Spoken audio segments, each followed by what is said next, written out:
watching out. For you, this is NewsWatch 12 at 4.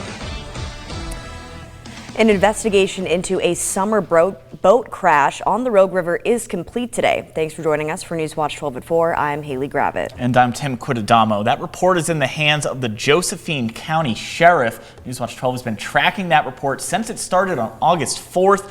And NewsWatch 12's Jerry Howard joins us live in studio on our top story. Jerry? Yep. Tim, Haley, NewsWatch 12 has learned that an investigation into a summer boat crash is done. We've also learned it's being held because of a second investigation.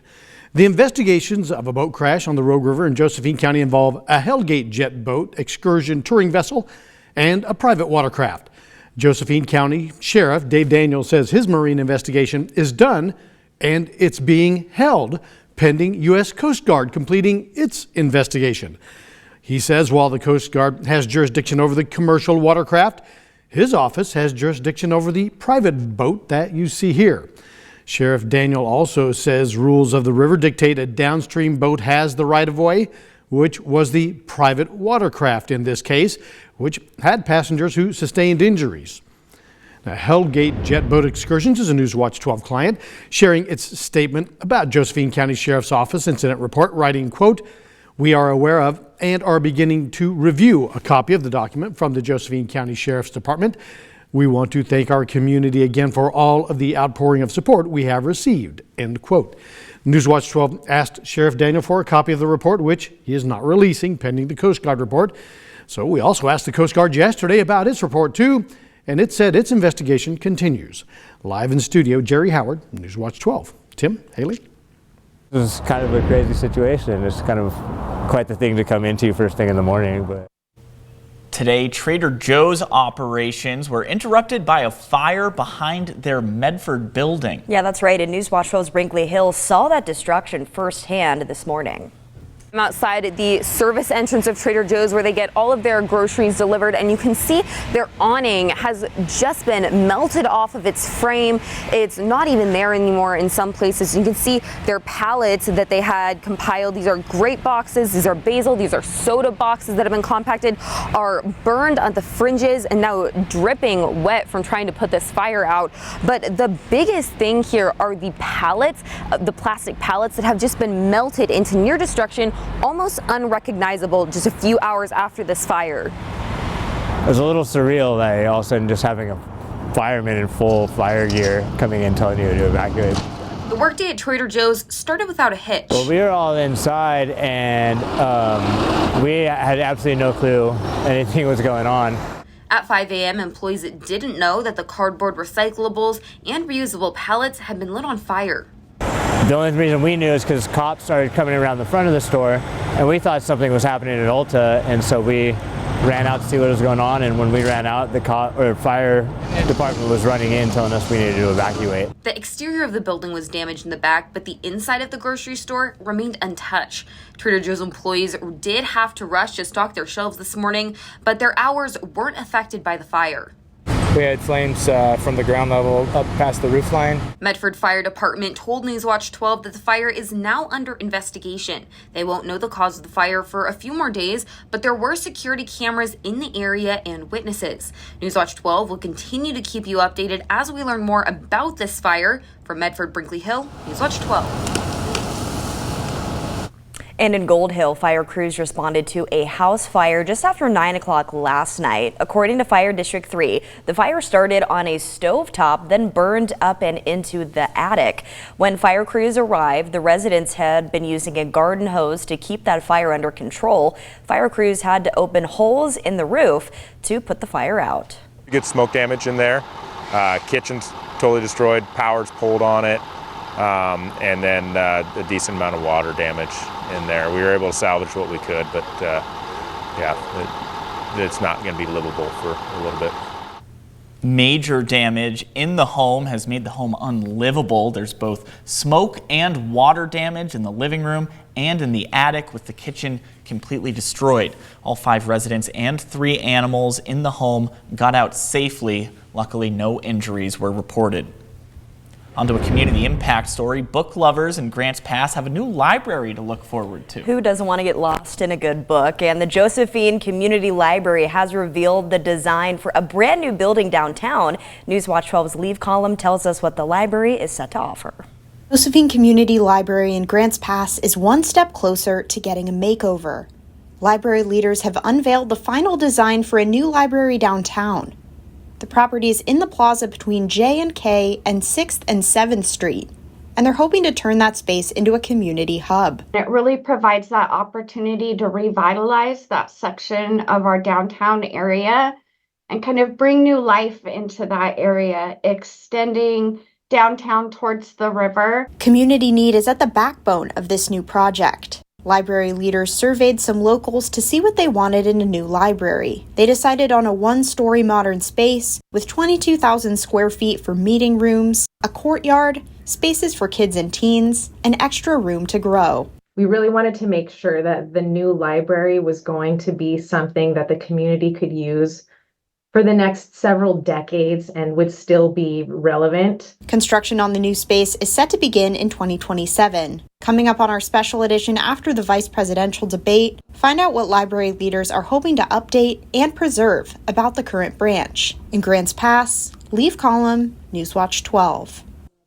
New at 4 tonight, a vacant Asante medical facility could soon become Talent's Community Resource Center.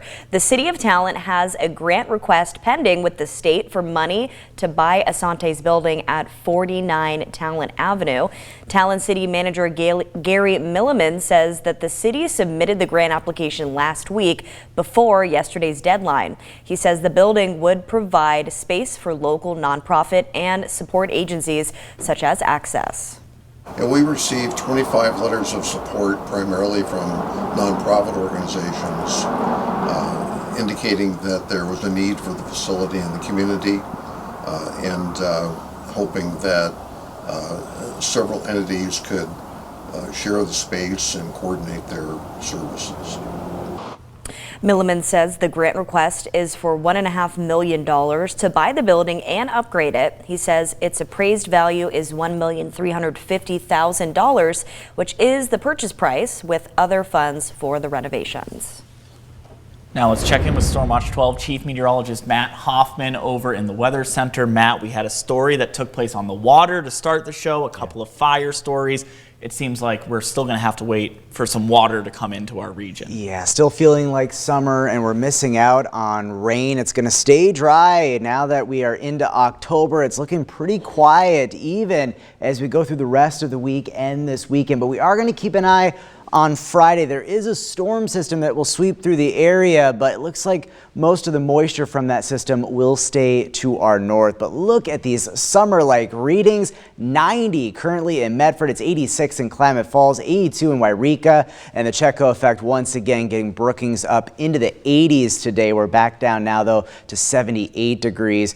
Well above normal for Medford. We're over 10 degrees above average. Our average high on today's date is 79 degrees. You can see by Halloween, our average highs in the lower 60s. So October, usually a big month of change, but we're going to be waiting on that change, getting into cooler and wetter conditions. Pretty warm throughout the region, but we are tracking a dry cold front, and that is what's going to sweep through tonight into tomorrow across the region, and it will drop temperatures just a little bit for tomorrow. Still going to be above average, a good 5 to 10 degrees above average, but not as hot as what we're seeing out there today, especially in the Rogue Valley. The Checo effect is going to linger, going to keep winds pretty breezy at the coast and temperatures pretty warm. Here's a look at your Wednesday forecast, up to 83 in Medford, 81 in Klamath Falls with ample sunshine. We'll talk more about that system we're watching for Friday and a peek towards the weekend as well, coming up in just a bit. Tim and Haley.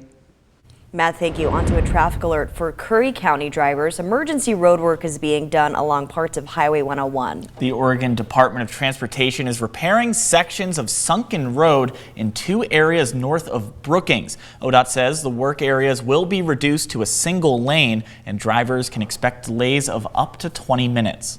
Last January and February, we got a lot of rain, caused some slumping and sinking along the roadway. And so if you're driving down the highway, you notice those bumps.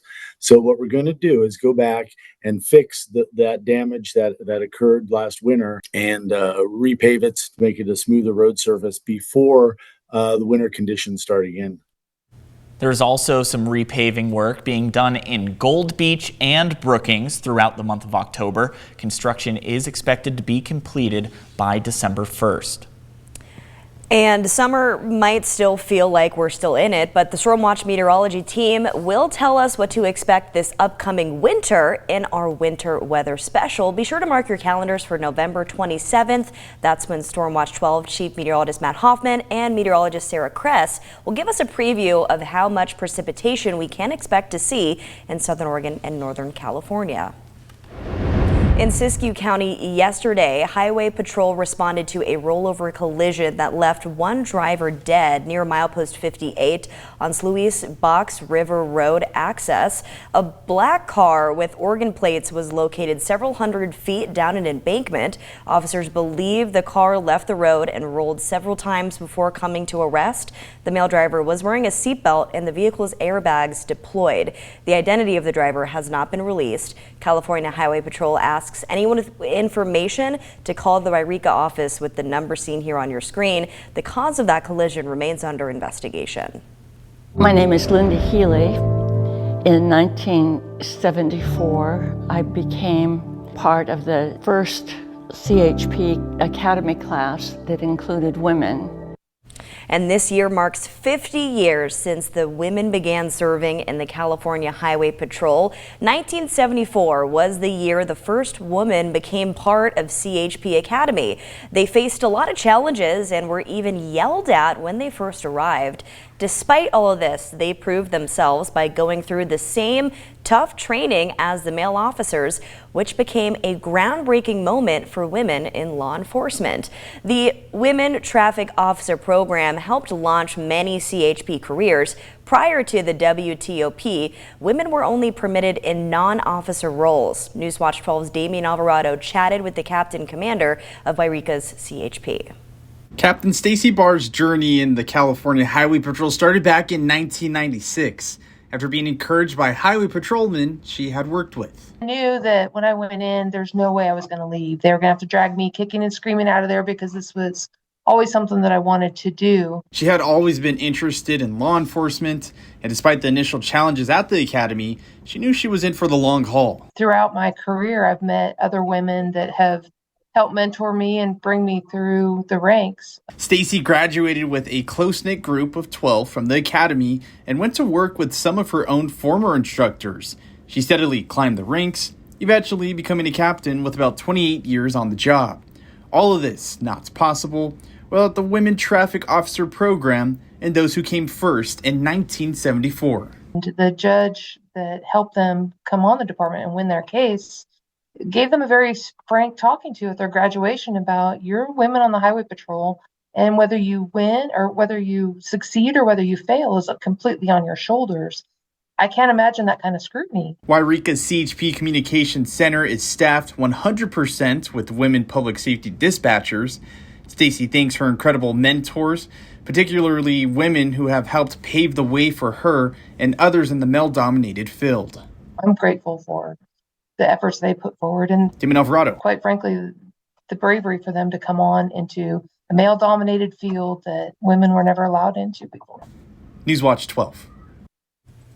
Happening now at Vogel Plaza in Medford, postal workers and labor advocates are gathering to protest the routing of Medford's outgoing mail to Portland. Yeah, NewsWatch 12 is at that rally right now where community members are expressing their wants to have local mail processing to return. Let's take a live look into this protest this evening. Oregon U.S. Senators Ron Wyden and Jeff Merkley have both expressed the importance of the Medford Processing Center. They say it plays a critical role in ensuring timely delivery for local residents, businesses, and government agencies. Right now, we see people standing in solidarity with some of their signs at the plaza. And today, day use park areas are changing their hours because it's getting darker earlier. Valley of the Rogue staff reminds visitors that day use hours will change to be 8 a.m. to 7 p.m. and will continue to change based on daylight hours. Visitors can expect gates to open and close according to posted signs, which will reflect changes as they occur. The park is no longer a rest area with 24-hour access as of last fall. And NewsWatch 12 is grateful today for you and your support for NewsWatch 12's 34th annual Coats for Kids campaign. As the nights start getting longer, we're going to start seeing those temperatures drop. And since 1990, NewsWatch 12's Coats for Kids campaign has supplied warm winter coats to children needing them. Besides coats, donors can also make monetary donations to the campaign. They can be made by check to KDRV, and they can be made online. Just head to kdrv.com and click on the Coats for Kids donate link to make a contribution if you'd like. Our website also does list the red donation barrel locations where you can donate new and gently used coats to our drive. Whatever your donation is, we want to thank you for your continued support.